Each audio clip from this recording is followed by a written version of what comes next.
พบกับข้าพเจ้ากรกันศิยบาลเนาะวันนี้เรามาครับเครื่องเนาะครับแบรนด์สินค้าของเขาเองเนาะอยู่ที่สระภูคำเนาะสระภูคำตอนนี้กำลังรอถ่าสินค้าหรือว่าแบรนด์สินค้าเขาเนาะจากขนส่งเพิ่นกำลังเดินทางมาเป็นเวลาตอนนี้ก็7 โมงเช้าเนาะซึ่งว่าสินค้าเขาจะเป็นยังเนาะเดี๋ยวติดตามกันนำกันเนาะติดตามกันนำกันว่าจะเป็นยังนี่กำลังรอถ่าเนาะรอถ่ารถขนส่งเป็นรถโดยสารเนาะก็นั่งหอดนี่ดิคันนี้เนาะกำลังเดินทางมาถือว่าถ่าโดนเติบเนาะเพราะว่าเฮาออกมาก่อนเพิ่นนครหลวงเวียงจันทน์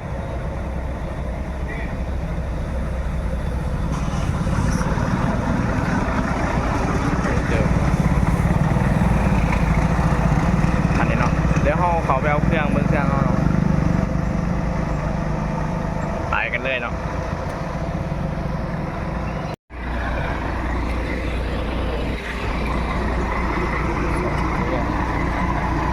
ฮอดแล้วเครื่องเฮา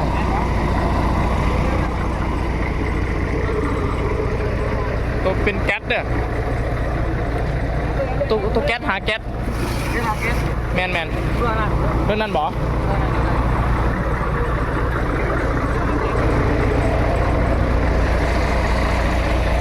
เรื่องพี่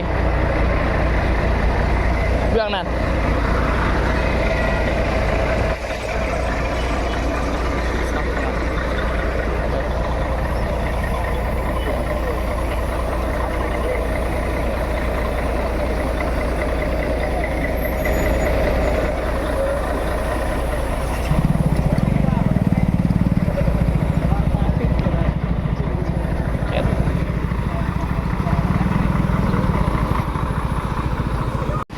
แล้วว่าก็ถามเพิ่นเนาะ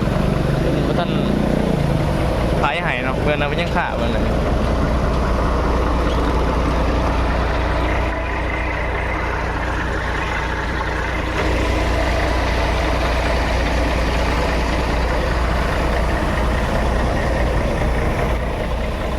เรียบร้อยเนาะ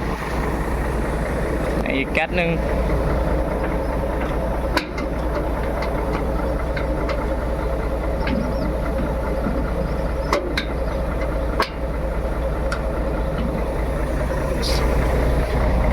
ยังอยู่บ้างใครเป็นเนาะการหลับเป็นชิ้นขาวเนาะมันจะเป็นอะไรออกมาอะไรตื่นเต้นด้วยกัน6-8 ขวดอ๋อเรื่องปัดขี้เหม็นเลยโก้เรียกว่าได้จองแล้วทำเด้เขาจุดตรงนี้แพ็คเลยแก๊สหนึ่งไม่จะแพ็ค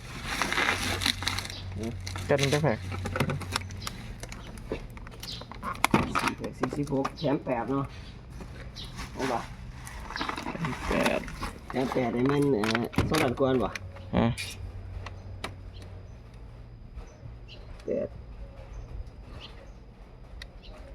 8ชอบ40 กว่าป่ะ40 กว่า85กับ40 กว่าก็เอาไปหา40 กว่าในชุดนึงเนี่ย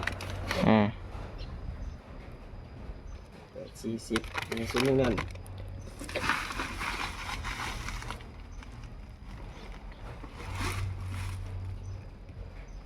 กำลังดูไปนำ